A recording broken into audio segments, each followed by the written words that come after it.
grind. It's the grind. It's the grind. It's the grind.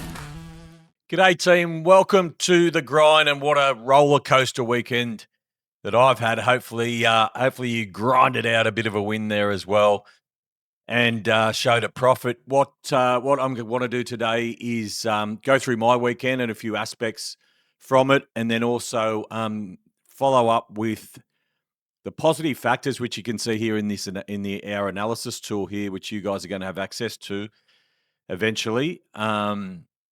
Positive factors I've added in there as well. You can see all them there. We're going to go through the positive factors and see how they match up with other aspects of the TKZ website as well, and see how the results are coming out. So let's get into the weekend. So starting Friday, I was at a charity lunch that the Calendar family put on for the Mark Hughes Foundation out at Randwick Racecourse, which was a lot of fun. Wayne Bennett spoke, Ricky Stewart, Joey Johns and Richie Calendar were MC, Cam Smith. So it was the who's who. But we raised 30,000. TKZ raised 30,000, and Wolf Den for the foundation as well, putting on a day on the punt in the den, which went to Damon Robbins. So a big thank you to Damon for his support there as well. 30 grand, amazing. Paul Henry actually bought it the year before. I think he paid 30 or 40, I can't remember, but he's coming in with some of his family and a few mates as well for a punt next Saturday. So hopefully we can find a few winners. But congratulations and well done to the Calendar family. It was an amazing, amazing day. So getting onto the punt, you can see there on Friday, only 9 bets on Friday, but 4 winners. And you can see a profit betting to win $200, max bet of 100 of $618. So Friday, we're on 145% profit. Very excited coming into Saturday. Confidence levels are high after a losing week. Let's go in and have a look at Saturday and see how that fared. So we've got 15th of the 8th. Let's go to 16th of the 8th.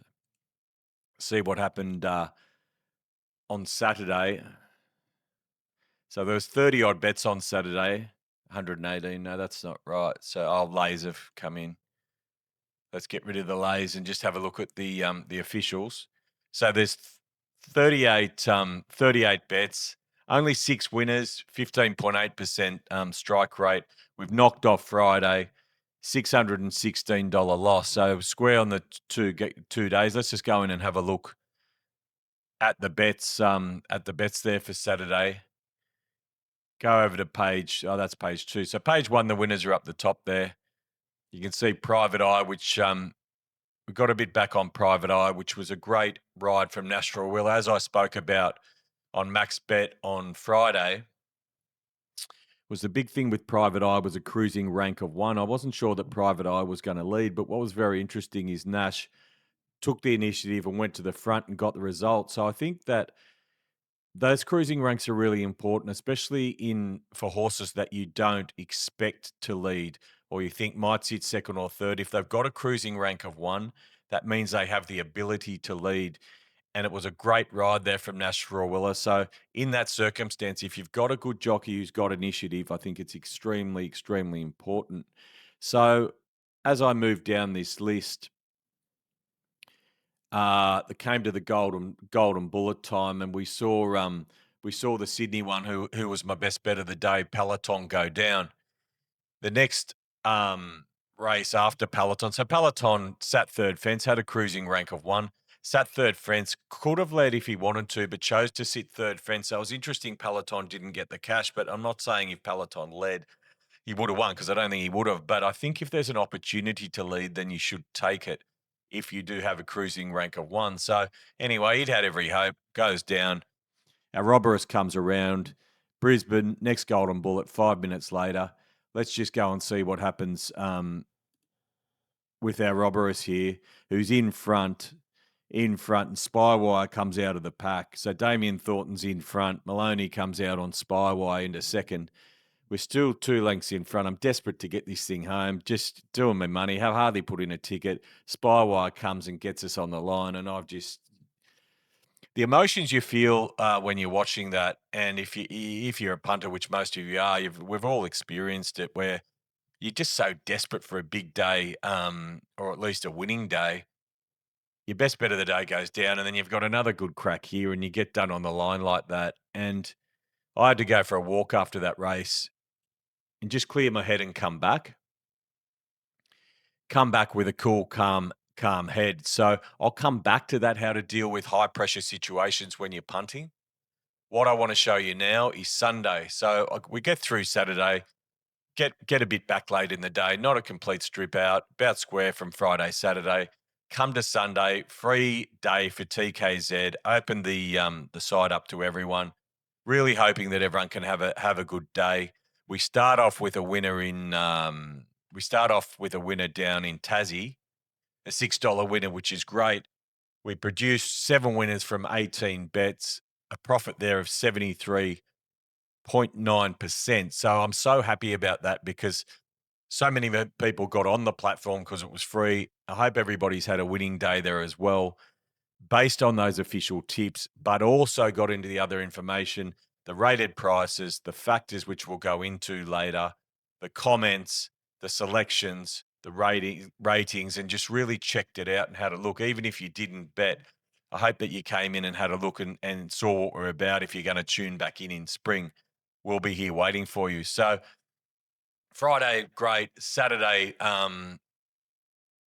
very emotional day after Ouroboros, and then got a bit back late, and then Sunday we've nailed it, which is fantastic. So I feel like I feel like we're on a bit of an upward trajectory. We've had a shit couple of months. Well, I've had a shit couple of months. Doesn't mean you have, but I feel like things are starting to turn around a bit. Couple of good days. But what I want to talk about is that high pressure situation where on Saturday, when Ouroboros got beat, the Golden Bullet, just by an inch, and we've all been in those high pressure situations. And the worst thing when you're on the punt is to get out of control. And I won't say everybody's been there. Well, but I just when I speak, I just speak from personal experiences, really. And when I get out of control, there's no worse feeling. There's no worse feeling. It doesn't happen nowadays, mainly because it's hard for me. For me, it's hard to get out of control because you really can't get huge bets down on Australian racing anymore. But you used to be able to.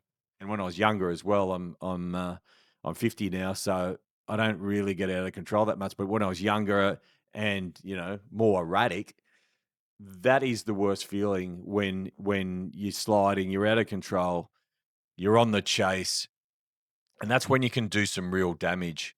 The damage that you can do by being out of control is can be life changing to certain people. I've seen people get out of control. They might do everything right for 2 years, and they get out of control in one day and knock the whole lot off.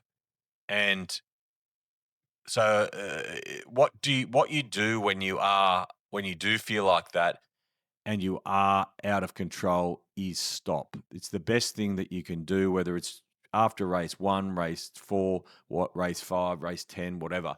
Just stop. Say, that's it. Go for a walk, clear your head, and come back, and then and stick to your rules again. Because in that moment, you can just the adrenaline's pumping, and you're just so fired up that you can knock everything off in one day, and it's not worth it. Like this is a long, long game, which I've talked about so many times. So the thing to do is stop, go for a walk, clear your head, come back. How do you avoid getting out of control? Is by planning. So the way that you avoid getting out of control and keep stability in your mind is by planning the day before your first bet. By planning the day, planning the majority of your selections, or at least coming up with a plan for those selections, and 2, staking. So when I say planning, you're really planning for a shit day, not in a negative way, but in a realistic way, because I don't care how good a punter you are, we all have shit days. We all have strip outs where we don't put a ticket in. Those are the days that you need to come through. And the way that you come through them is by planning for them. Planning, one, which I just said selections, but 2, with staking. Staking for the worst, staking, planning for the worst. So if you don't put a ticket in, am I going to survive? Am I going to come through to see Sunday? which there's 73.9% profit there, because if you didn't get through Saturday, you don't see the light of Sunday. So you need to plan for the strip out day. By selections, I mean planning how many bets you're going to have. You don't have to have 50 bets. You might have 2 bets for those days. You don't have to. Maybe the golden bullets, you just want to back 3 golden bullets. Maybe you want to back 10 bets or 20 bets. That's up to you what you do.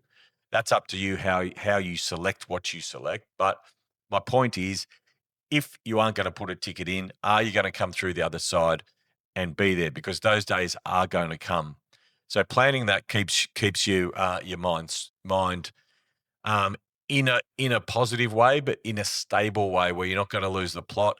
And if you do have a bad day, at least you did what you said you were going to do, and that is very important because you can't get too dirty on yourself.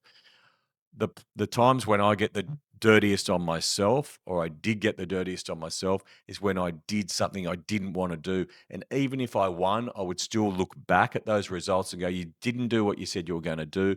You might have got out of it this time, but you're not going to get out of it again. Pull your head in and start doing the right thing. All right, let's move on from that and talk about Sunday. So Sunday, we've had a good day. I'm feeling a little bit upbeat about Sunday. Great day. Friday, we had a fill up as well. What if Saturday was a fill up as well and went bang, bang, bang? All right, we you think that you think you got the game sort of worked out. You've had a big fill up. What do? Well, you do exactly the same thing as you would have done if you'd lost. You go back over your results. You've had a look. You keep your staking the same, unless your bank's increased a lot and you're working off a smaller bank and you want to increase it slightly, you can do that. You still have a look at your bet selection process. Were there any mistakes there that I could have improved on? So what I'm saying is, just because you've had a winning day or you're going through a good run, and managing good runs is just as important as managing bad runs. And nobody really talks, well, no one talks about bad runs, really. I'm the only person that actually talks about bad runs a lot and how to deal with them, because this is reality. This is me. This is what I do, and you're seeing it firsthand. So good runs as well, which you will see a good run coming, whether it's next week or the next week, I'm not really sure, but you will see a good run coming. How do I know? Because I've been doing this for 25 years. I've just been through a bad run. I know the good run's just around the corner because it's what happens. I've seen it so many times. Whether or not it's September, whether it or not it's October, or maybe November. I doubt it will last that long. I'd say probably September, October. I'm going to go bang, and you're going to see me how I handle a good run as well. But what I will do is I will continue to do the analysis. I'll continue to have a look at the bet selection. I'll continue to look at my limits in the market and how it's behaving. So to cut a long story short, or maybe that was a long story, but what I'm saying is just keep doing the exact same thing. Keep working at the process. Don't relax just because you're having a good run, because the bad run, don't wait to have a bad run before you start improving yourself and improving your betting. Righto, let's get into some analysis of the positive factors that I've put in. So let's have a look. We'll go to advanced filters and have a look, see what we've got here. So what I want to do is tea time. What I want to do here is firstly go back to the start of when TKZ started, which was a great day in history, June the 12th, up until Sunday, the 17th of August, which was yesterday. Those results are in, which we saw. So what I want to do is forget about all this. I want to forget about the officials. I want to forget about the selections and the lays and pretend that they don't exist in this exercise today. Because there's so much more in the TKZ website here, which we can see if we go to a race. Let's just go to Casino Race 1. There's so much more. Yes, you do have your selections, but you've got your race analysis, your race pressure, your class speed weight rating, your bullet price value, your cam, your form factors, your race strength. And if we go down to each runner, if you click down, you'll see the form factors. You'll see a lot of these measures. and you'll see a runner comment here as well. You'll see your bullet price, your open price, and your live price as well. So let's get back to the analysis screen and have a look. So we're forgetting about the top. We've got the dates set from start to finish.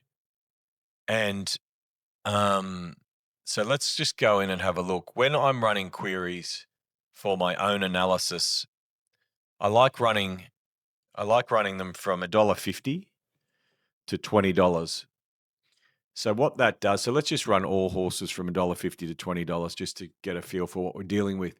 So why I do that, I like getting the roughies out. They're going to skew your results a bit. The run of outs is a bit too much. There are certain queries that you would want to do with roughies, which we can have a look at later. But I find this gives more stability to the queries. If anything's under $1.50, it's going to skew the results a bit too much as well. If they win or if they get beaten, there's not that many of them. So if I run this overall, so let's just reset this. We got the days 12th of the 6th and run it. Yes, okay. So 150. Let's bring this closer. 150 to $20. We've got everything in there. Let's run this analysis and see how many bets there are over this period, which is from June the 12th. So it's a couple of months. So 18,000 bets, minus 4.2%. So we're not dealing with anything that's positive if you backed all horses. It's minus 4%. If you backed them all, 14.8% strike rate. So let's go in and have a look at what we're dealing with. First one, ideal distance. So that means that the horse, so these positive factors, which I said are available through the King Zone. You can go and check them out down here. So this horse, number 1 at Casino Race 1, form factor steps up in distance. Let's have a look. Number 2, Jockey Edge, plenty of negatives there. Let's have a look at the horse that we like. Official tip, rank run acceleration, all these trained at the track, ideal distance. There's an ideal distance today. So this horse has got an ideal distance form factor there. So let's get back again to the analysis screen and run this analysis. If I backed all horses with this form factor since June 12 of ideal distance, there's been 3,943 horses that have had an ideal distance form factor for 567 winners and strike rate of 5. And as you can see there, if you backed them all, you would have lost 4% on turnover.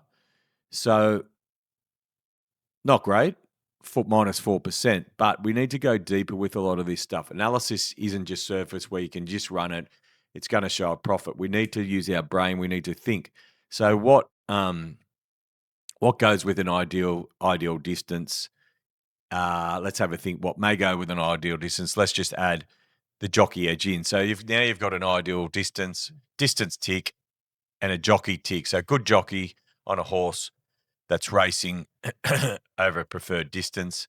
Let's run this analysis again and have a look and see what happens. 766 bets for 124 winners and a profit of 7% just by adding that one factor in. So we've got a good jockey on. Now we've got a good now it's the right distance. Let's have a look if we add in race pressure. So why I think that race pressure works well with these ideal distance and race pressure go hand in hand, I think, and the jockey as well. So let's have a look. That makes sense. When I'm running queries, I want queries that make sense. So let's have a look at the profit that comes out of that. You can see it's gone up. The number of bets have gone down. The profit's gone up to 12.7%. So what I'm doing here, I'm creating queries out of horses that I'm creating queries out of factors that go together that then add up to a positive outcome. So if I put in excuses last start as well, so what are we dealing with here? A horse that's racing at the right distance with a good jockey on, race pressure to suit, whether it's a leader with no pace or a back marker, that suits. And if it had excuses last start as well, let's just have a look. So it might have been unlucky, probably was unlucky last start. You can see there's only 71%, but you can see where I'm going with that. As in fives, obviously, doesn't really mean anything at all. But let's move on because there's only 5 bets. Who cares? Let's move on and have a look at Jockey Edge. I didn't add anything more up here, I don't think. So if we run a Jockey Edge, we can see that once again, there's a negative of 4%. So that's the same as ideal distance was a negative 4%. So so jockey edge means that the jockey is positive historically. It's not so much about ability, but you'll find usually that a positive jockey tends to have more ability than a jockey that's losing based on ROI. So what I want to do is put race pressure with the jockey. Because what I would think is that certain tempo, say a slow tempo race, jockey's going to be very important. I also think out of certain barriers that jockey's going to be very important. So let's just have a look and see what happens when we put this in. So we've got a jockey edge of -4%. Let's put it in with a very slow tempo and see what this does. Very slow tempos are really funny sometimes because what I find is that with very slow tempos, it's hard to what you think the races are just run so muddling. It's actually messes a lot of the metrics up. You'd think that on pace horses in very slow predicted tempos, this is predicted, not actual. You'd think that it would really favor horses that are predicted to lead. But what you'll find is that very slow tempos often aren't slow because everybody knows that they're predicted very slow. And the races are run upside down and it can throw the results out. So as you can see there, a good jockey in a very slow tempo doesn't equate to profit. It's actually worse. Let's have a look what happens on a slow tempo as opposed to the very slow tempo. As you can see, it adds a profit of 2.7%. It goes up on 604 bets. So that's showing you there that exactly what I'm saying. And there's a reason for that. I can even see with the bets that I'm having or the race pressure, when it's very slow, it's not as good as slow. And that's the reason why. So then if I'm slow, what I would want is a good cruising rank. I've got a good jockey. I'm in a slow tempo, but this is looking at back markers as well as it's looking at on-pace horses. So let's have a look if we put a cruising rank in there, which is available as well. The cruising rank is available on the TKZ site. So let's have a look if we put a cruising rank in there of 1 or 2. So this is on paces in slow races with good jockeys. 151 bets for 35 winners, 23% and 14% profit. So just by doing that, it's showing an amazing profit of 14% there with 35 winners. So then if I then if I add go and have a look at the barriers. So let's go and have a look at the barriers there. Or let's just have a look at the cruising rank and see the difference there as well, if it's 6 or worse. So these are back markers out of slow tempos with jockeys or cruising rank of 6 plus. So you still got your good jockey, you still got your slow tempo, but now we're looking at back markers. Let's see how this performs. There, it's still showing a profit of 4%. But you can see the swing there just by the tempo, just putting those factors together. Let's just have a quick look at barriers with jockeys because I reckon that good jockeys in certain scenarios will take the pace out. Oh, let's just have a quick look while I'm there because I get addicted to this thing and I love testing different stuff. But let's just have a look at the fast and very fast with a good jockey as well, and see what happens there in fast tempo races. Very slight profit, 1,500. But let's have a look if you've got a cruising rank of, I don't know, say 6 or worse. So this is horses that sit off the pace, good jockeys, fast. predicted. See if this adds to it. Yeah, 6.7%. So you can see there what I'm doing and building profit into queries using combinations. So let's clear that. I just want to have a quick look at barriers with jockeys. I reckon a good jockey out of barrier 1. Let's see how they fare. 15%, 411, 81. Shit, that's 15%. 411 is a decent sample size. Now, what's interesting as well is jockeys out of wide barriers. Let's have a look at this. So, wide barriers, because what I would think is better jockeys out of wide barriers would know how to pace the race better and get in, not sit 3 wide. Let's have a look. 7.6%.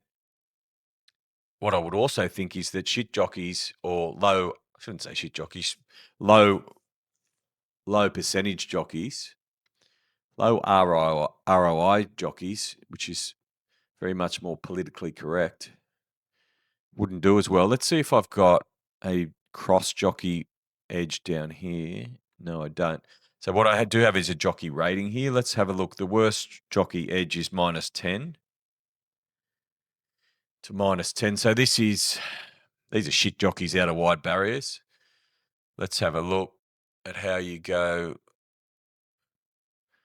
backing the low raters out of wide barriers, which I think they'd struggle. Why is that coming out of 0? Maybe because I said shit jockeys and it's picking up my voice. No, what's going on? Let's clear it. Jockey, you know what? Because I got a jockey edge tick. Take that jockey edge tick out. So -10 to -10 out of a barrier of 10 to 24. If I've got barrier in there of 10 to 24, my eyes are going on me.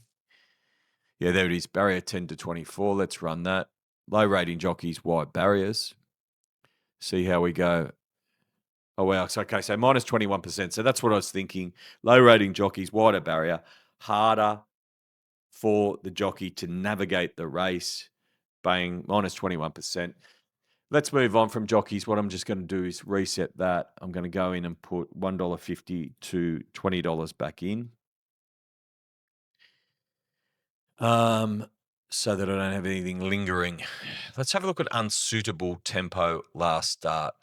So let's run it. So what unsuitable tempo last start means is probably in the majority of cases, leaders in high speed early races and or back markers in really slow run early races. So there's been 2,489 of these, and you are showing a profit all in all there of 3%. So what I'm going to do here is look at cruising ranks, because cruising ranks marry up very well with an unsuitable tempo last start. So you've got an unsuitable tempo last start, and then let's have a look if you've got a cruising rank. Say if cruising rank in the top 2, let's see what happens there. Cruising rank in the top 2. This is an on pacer coming out of an unsuitable tempo last start. You can go up to 4.9%. So it does add something there going up to 4.9%. But cruising rank, which I've spoken about before, is more important in sprint races. So let's put in 800 to 11, 800 to 1200, which I regard as a sprint race. When I'm doing some analysis, let's see. So what have we got? We've got an unsuitable tempo last start. We've got a horse that's going to race on pace and over a sprint race. Let's have a look what happens. 2.9% isn't adding a lot more value in there really, but I think over time that will. What else? Race pressure. Had a race pressure tick. You think this would be enormous, so it's going from unsuitable to a suitable race pressure. Yeah, -44. But there's only 20. We've got to be worried about these low sample sizes. I expect that one to really hit through the roof, but at the moment it's not. But there's only 20. I wouldn't be considering anything when you're doing this, anything sort of. I always like to have 1,000. But for this, if it makes a lot of sense, anything over 200, I would count as a valid result. So that's for unsuitable tempo last start. Let's have a look and try and get this sample size up, though. If we go unsuitable tempo last start, let's just reset this so there's nothing lingering in there again. We'll go 1.5 to 20, which I spoke about before. Let's go unsuitable tempo and just have a look at this with race pressure as well. So these two should marry up really well. I had distance in there before, I had cruising rank in there before. I've taken that out. So you've got a race pressure tick, which is on the king zone, is here. This is what a race pressure tick is right here. These three horses under the race pressure, unsuitable tempo last start is a factor. Let's run this one and have a look and see. Because I thought this would be a good one. I had the cruising in, and it wasn't so great just because of the distance, and we only had 20 bets. Let's have a look what happens this time. Plus 9%. So there you go. We've got 407 and we're plus 9%, which is great. Race pressure, unsuitable tempo.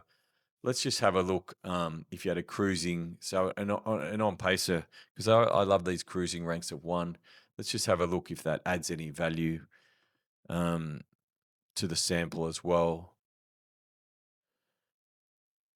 Yeah, 40%. Well, it's 40%, but there's only 57 bets. I expected, as I said, over time, because when I put the distance in, it went right down to 20. But anyway, I'm not interested in small sample sizes. I'm interested in logic that translates into profit when we're running these queries as well. I expect this one to keep translating. 40% is great, but it's not going to stay that high. But I'd expect it to stay at 10, above 10. So that's it with unsuitable tempo. Let's move on. Let's reset again.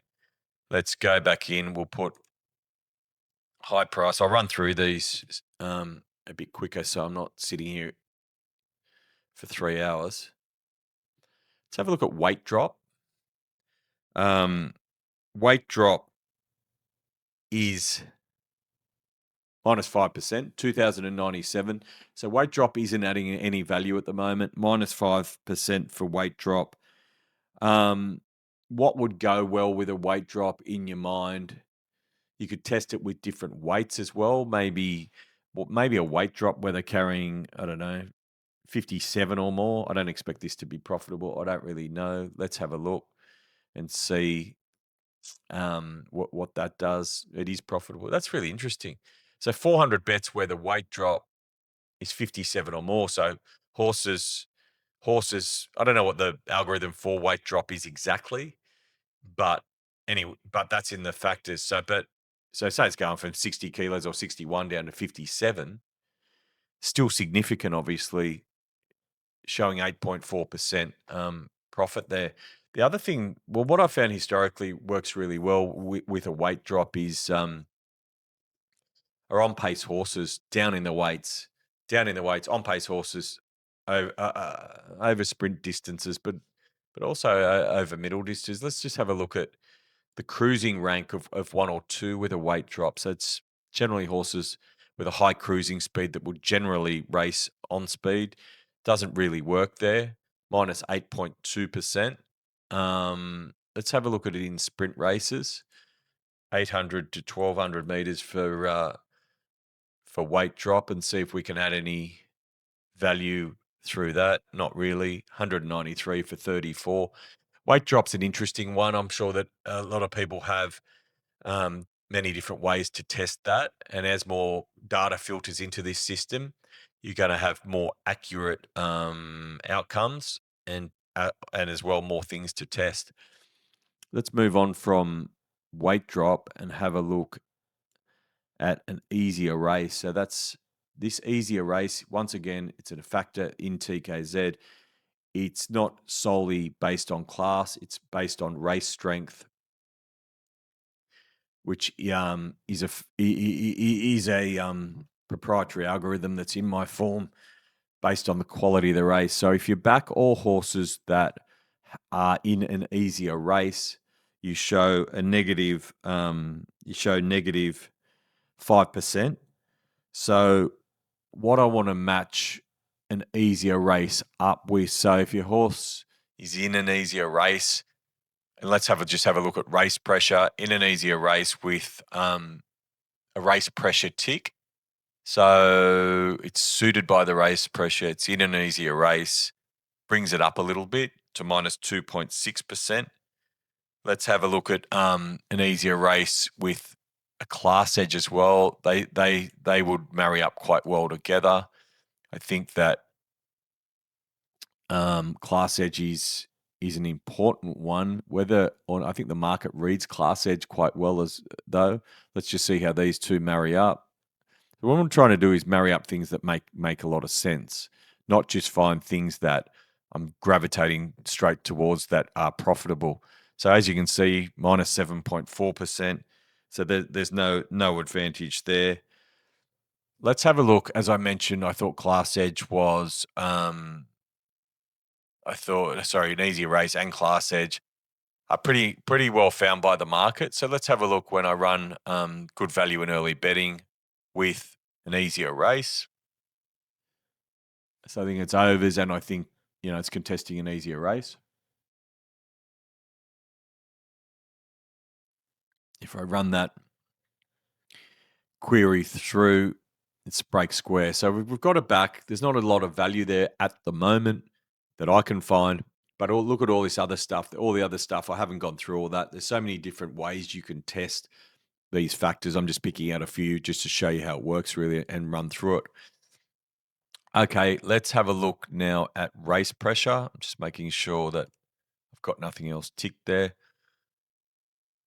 Let's have a look at race pressure. Run that query.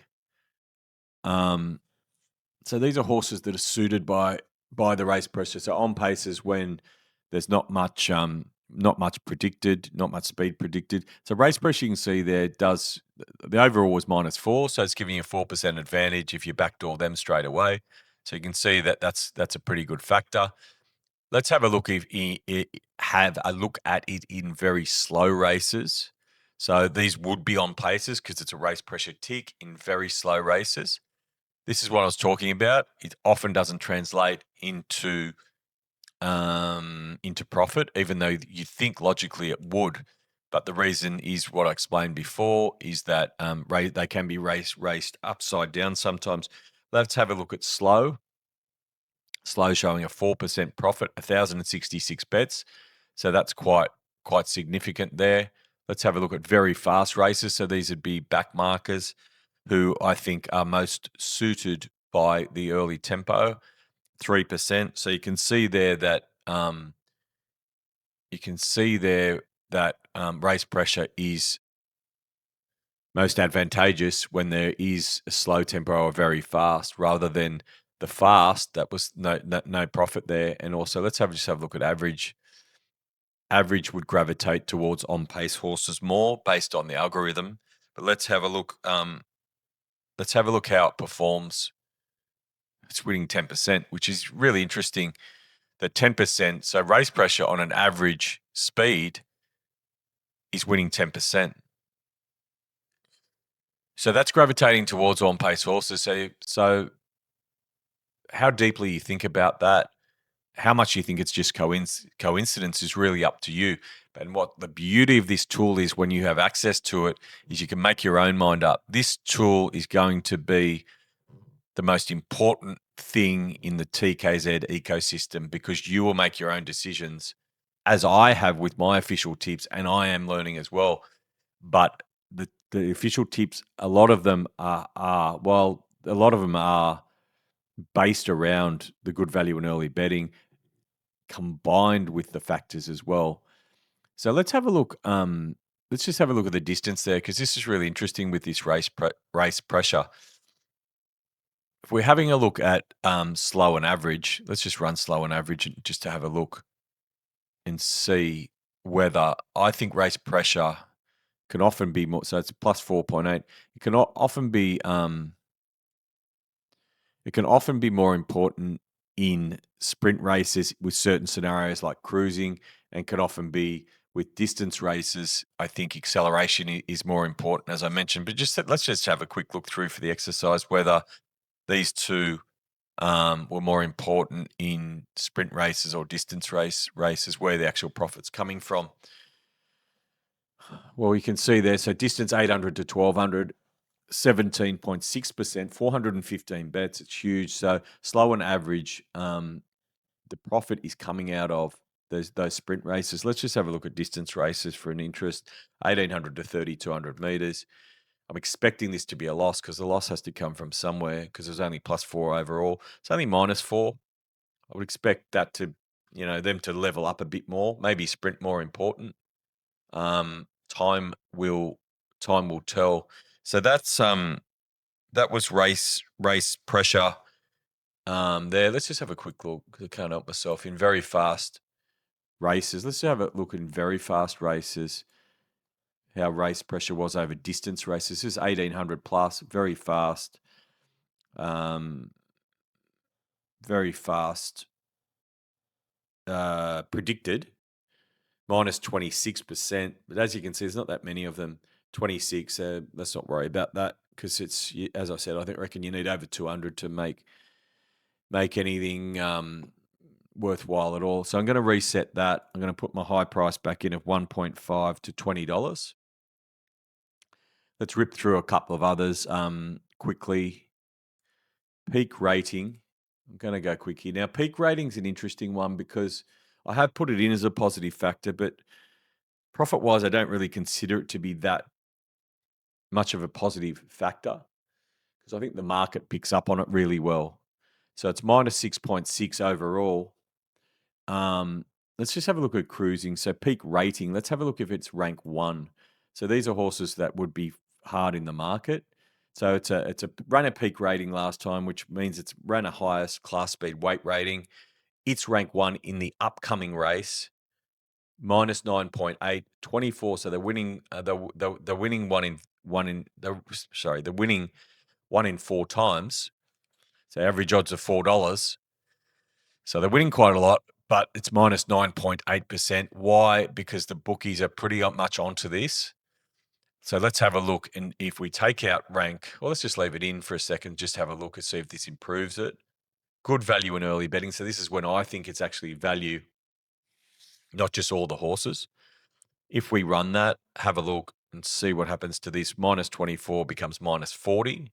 So when I thought it was value, it's making it worse. 59 bets, under 200, not interested really. 11, I think that will come up. I'm not saying it's going to be profitable, but it will come up. Let's get rid of rank 1, class speed weighting rank, and just have a look at peak rating with good value in early betting. So this is everything. So rank 1 lost, but let's have a look if we're just backing all the horses that I thought were good value in early betting with the peak rating. You broke square. So 208 bets, over 200. It was -7 all up. So just me thinking it's good value, improved it by 7%.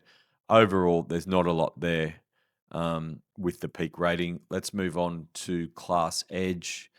Just make sure we've got nothing else lingering in there, which we don't. Let's move on to class edge and run that and see where we're at. So class edge does better than the average. It's still showing a loss of virtually 1%, which is about 3% better than the average. So class edge, classy horses. Let's have a look at them on Saturdays. Just see if that improves things at all. So about -1%. No, not really. Goes to 0.3. We can have a look at it other days of the week. Mate, let's have a look on a Monday or a Tuesday. Horses have a class edge. So what I'm looking at here is in shittier races, whether there is a class edge or is it just higher up. Fitzy's very good with his form at finding. He's big on Saturday Metros, finding classier horses. So that does worse. So Monday and Tuesdays does worse in that sample for class horses. Let's have a look class horses that we perceive to be good value in early betting as well. Market's pretty good with class, I find. judging class going up and down. There's a 3% profit there, 626 bets at a win rate of 21%. So 3% profit there on class. Not shooting the lights out, but you can see that the value added to the class there as well when I thought it was value. Let's have a quick look at trained at the track. So horses trained at the track, which historically gives you a small edge. Just whacked it in there because historically it does. Minus 2.9%. I expect that to come up a bit. 1,913 bets over the 2 months. I'm not going to go too much into that. Upside factor is an really interesting one. So upside factor is a proprietary algorithm that is once again displayed in some horses down the bottom here, which we've gone into before under the factors. Upside factor means a horse that I think will improve, generally likely race compared to the rest of the field. Let's have a look how upside factor has gone. We'll run the query. But what I wanted to say is I think that upside factor is really well found by the market. The market's good at finding those lightly raced horses and can overvalue them quite often. So what I want to do with upside factor, just have a look first, minus 7.8%. So what I want to do is have a look when I think that the horse is good value compared to when I think it's bad value with upside factor. Because upside factor is generally pretty well found by the bookies, and price is very important with an upside factor. So it goes from minus whatever it was then, minus 7 or so to plus 3, 295. Let's have a look when I think it's not good value. And I also want to have a look when it's favourite, because they often put up these favourites quite short who have I've unticked. Why is that coming back as 0? I know unfancied in early betting. No, I want to see when I think it's unders, not unfancied, but unders. It is unders in early betting. Under the odds in early betting shows minus 20%. So when I thought it was decent odds, it was plus 3, I think. And when I think it's poor odds, it's minus 20. So that's what I'm alluding to with upside factor. I just want to have a look upside factor just out of interest as well with favourites, because I think they put them up pretty short sometimes. And this is the sort of analysis you can run and use your own mind to come up with your own queries. So minus 12, 283, $3 and under, minus 12, wins at 30%, 37%. Percentage-wise, so you're backing a lot of winners, but you're doing your money. It's not just about backing winners. One of the greatest misconceptions I hear out there are it's not about value, it's about backing winners, and it's just so wrong. And that shows you 37% of winners. So you're tipping more winners than a guy who's tipping $6 shots but getting $7 odds for them. So you're right more often, but your bank account's going down, whereas his is going up, and that's just a perfect example of it. Where are we? That'll do for upside factor. Let's have a look at.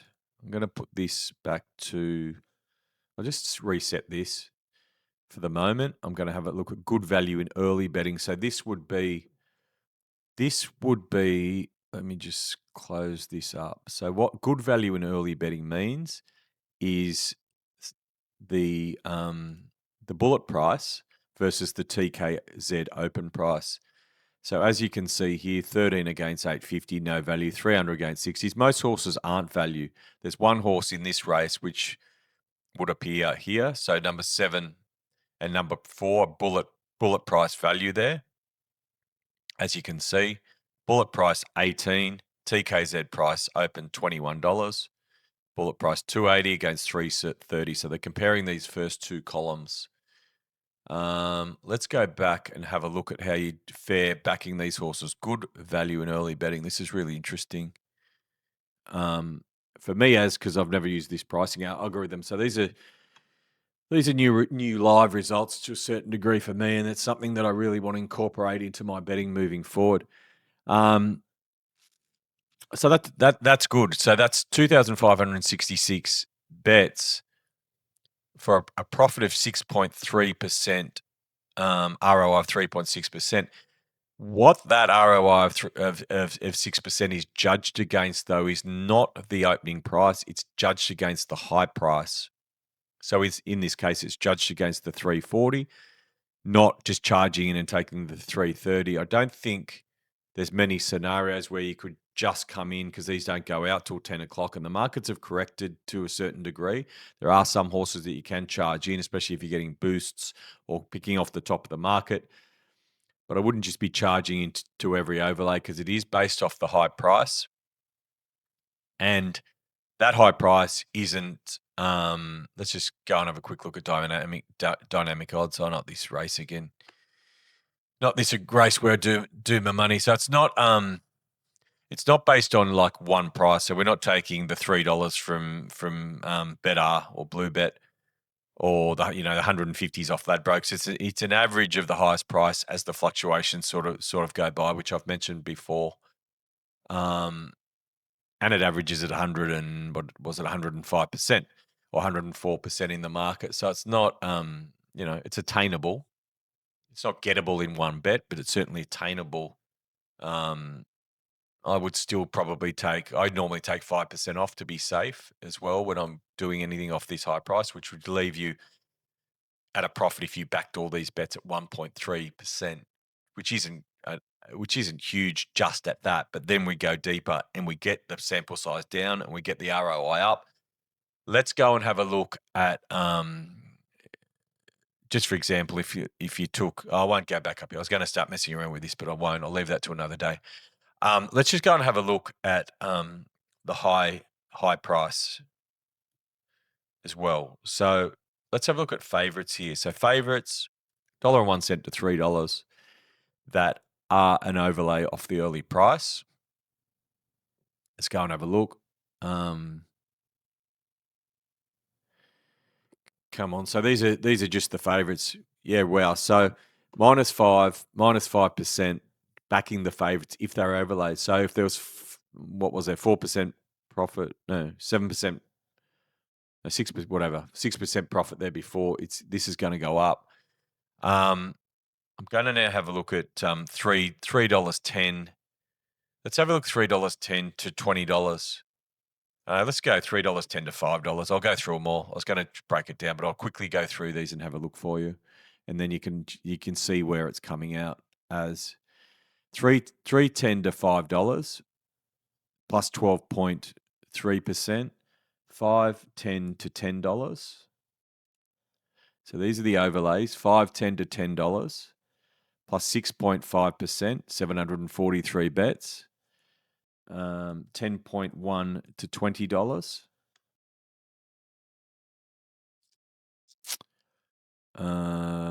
Plus 27%. Wow. 10s to 20s. Overlays. 627 bets. 56 winners. Only 8% win percentage. That's what I'm talking about with not value. Plus 27%. Wow, that's enormous. And let's have a look, $21 and over. And what I find with $21 and over, I hate backing roughies. A lot of people love backing roughies. I don't really like backing roughies because I figure with all this analysis and data that I've done, if I'm finding something over 20s, then I'm the one who's probably made the mistake. There's been 512 of them. You do 9.6%. The market's pretty smart. As I said, if it's a drifting, 30 to 1 chance, probably I've missed something, which happens. 3% winners as well. The run of it, even if that was showing a small profit, you've had 500 bets for 16 winners. Sounds pretty depressing to me sitting there watching all those losers. I hate backing roughies.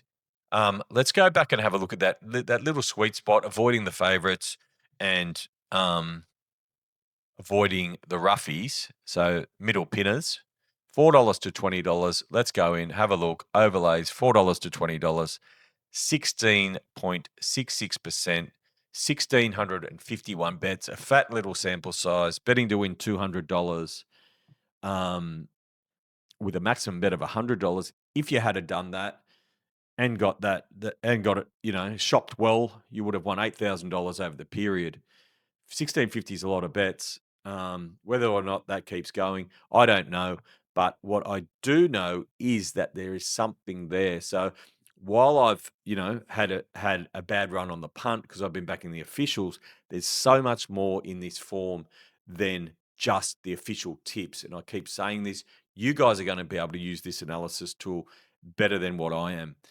I'm going to reset this. I'm going to have a quick look at excuses last start, which means horses that, were held up or they pulled or they sat wide and we viewed them to have excuses the following start. At the moment, hasn't not doing great. 899 bets for a minus 5.8. Let's have a look if we perceive him to be good value the next start. There's a lot of different things. I expect that excuses last start to come up as well for minus 5.8. If we add the value in there as well, let's have a quick look. The value only 82. Let's forget about it. 4.8. That's about it, guys, for that. I'll go into the negative factors because I know there are a lot of people out there making money laying these horses that we have as lays, laying them on Betfair, which is the show we did a couple of weeks ago. So I will go into these negative factors as well. Not now, but next few shows and go through them. But as you can see, and I'm going to keep adding into that, I haven't got runs from spell in. I haven't got a stack of stuff that I can put in here as well, so that when this is ready, you guys can go to work and you can run your queries, you can find your queries, and you can develop your own systems within the system. So that's it. That's it, guys, for this week. Hope you enjoyed it. Stay in the game. Just so important. If you aren't betting, that's fine because you're still staying in the game because you're learning. Stay in the zone. I'll see you on Friday for another episode of MaxBet. Think, is this a bet you really want to place? For free and confidential support, call the number on the screen or visit the website.